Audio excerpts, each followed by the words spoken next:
Ang Ursula Island Game Refuge and Bird Sanctuary ay isang protektadong lugar na matatagpuan sa Palawan sa Pilipinas. Sinasaklaw nito ang humigit kumulang 5,641 ektarya at kilala sa sari-saring flora at fauna nito. Partikular na ang kahalagahan nito bilang kanlungan ng iba't ibang uri ng ibon. Ang kahalagahan ng protektadong lugar na ito ay nakasalalay sa papel nito bilang tirahan ng maraming endangered at endemic na species ng ibon. Ito ay matatagpuan sa munisipalidad ng Batarasa na matatagpuan sa timog silangan ng Rio Tuba, isang bayan sa lalawigan ng Palawan. Ito ay ang Ursula Island, idiniklara noong Abril 30, 1960 sa ilalim ng Administrative Order No. 14. Ito ang unang larong kanlungan at bird sanctuary sa Pilipinas, isang kombinasyon ng 4 sa pinakamalapit na komunidad at upang isulong ang ecotourism sa lugar.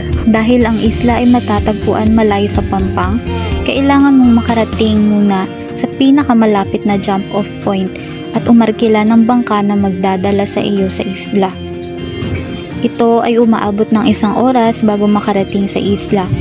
Mapupuntahan ang Ursula Island mula sa Rio Tuba Pier na humigit kumulang 6 na oras ang layo mula sa Puerto Princesa City sa pamamagitan ng land transportation. Upang maprotektahan ang mga coral reef mula sa pinsala, maliliit na bangka lamang ang ginagamit papunta at pabalik sa isla.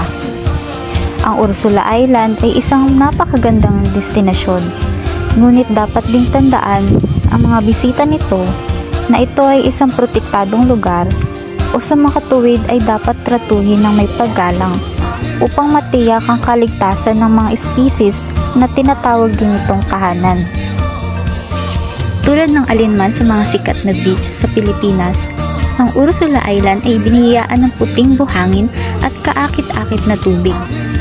Gayunpaman, hindi tulad ng ibang white sand beach sa bansa tulad ng Boracay, ang pagpapaunlad ng resort ay mahigpit na ipinagbabawal sa isla. Bakit nga ba ipinagbabawal ang pagtayo ng mga resort o establishmento sa isla? Ang pangunahing dahilan nito ay upang hindi makagambala sa mga bihirang ibon na tinatawag na tahanan ng isla.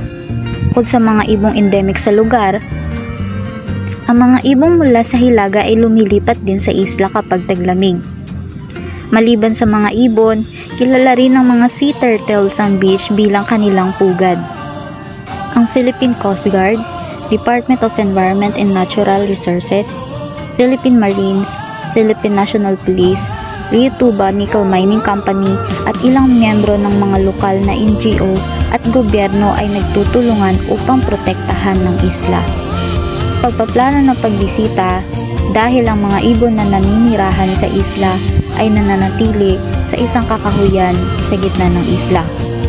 Hindi ka basta-basta maaaring bumisita sa lugar kung walang permit mula sa Provincial Environment and Natural Resources Office ng Palawan para makapasok. Bagamat maaaring mahirap ang proseso, hindi ito nangangahulugan na hindi mo masisiyahan ang iba pang mga bagay na maaaring ibigay ng isla. Maaari kang sumali sa mga aktibidad tulad ng pagkolekta ng shell at pagbuo ng mga sandcastles. Maaari ka ring maglaro ng volleyball at pagmasdan ng iba pang mga ibon na dumadaloy sa beach area. Maaari ka ring pumunta sa mga paglalakad sa kalikasan sa baybayin. Maaari ring masaksihan ang paglubog ng araw upang maobserbahan mo ang mga ibon na nagsasama-sama at lumilipad. Ang mga mahilig sa diving ay maaari ding tuklasin ang 17 hectares ng ecosystem na matatagpuan sa timog na dulo ng isla. Narito naman ang mga species na makikita sa isla o sa Ursula Island. Ang Imperial Gray Pigeon, Pied Imperial Pigeon, known locally as Kamaso, White-collared kingfisher, Muklut sunbird, Pygmy flowerpecker, Chinese egret, Scopes owl, Tabon bird, at eagles.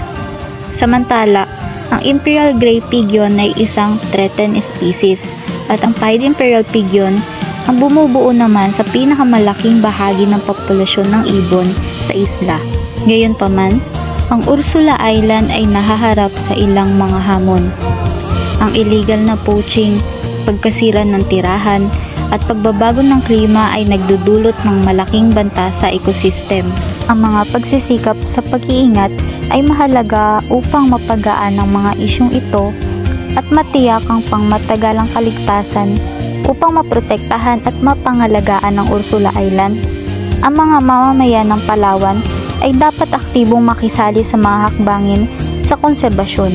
Kabilang dito ang pagtataguyod ng kamalayan tungkol sa kahalagahan ng ekolohikal na santuaryo, paglahok sa mga programa sa konserbasyon na nakabatay sa komunidad, suporta sa mga napapanatiling kasanayan sa ecotourism. Sa pamamagitan ng pagpapahalaga, pagiging responsable at pagmamalaki sa mga lokal na populasyon, maaari nating sama-samang mapangalagaan ang Ursula Island para sa mga susunod na henerasyon.